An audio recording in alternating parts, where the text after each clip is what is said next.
कहते हैं जी इमाम हनीफा ने 100 दफा ख्वाब में देखा। आमिर हंबल का जिक्र है जी फजाइल अमाल में, वो कहते हैं जी देखा तो पूछा अल्लाह मैं तेरा कुर्ब हासिल करना चाहता हूँ, किस तरह हासिल करूँ? तो अल्लाह ने फरमाया कुरान के जरिए।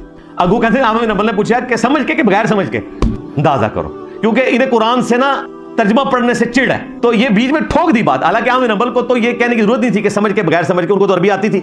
इस तो ही लग रहा है कि इन्होंने आप बनाया हुआ है लोगों को दसना कि बगैर तर्जमे दे यासीन पढ़ो सुबह ते राती पढ़ लो सूरह मुल्क, बस तुसी कुरान दा हक अदा कर देता। आमिर हंबल ने क्यों कहना सी कि समझ के बगैर समझ के? वो तो समझ के ही पढ़ रहे थे। तो कहते हैं अल्लाह ताला फरमाया कि चाहे समझ के पढ़ो चाहे बगैर समझ के पढ़ो। वो अल्लाह जो अपने नबी के जरिए बार बार ये कह रहा है कि कुरान समझने के लिए है। वलक़द यस्सरनल कुरान लिज़िक्र फहल मिन मुद्दकिर, हमने कुरान को नसीहत हासिल करने के लिए आसान कर दिया, तो है कोई नसीहत हासिल करने वाला?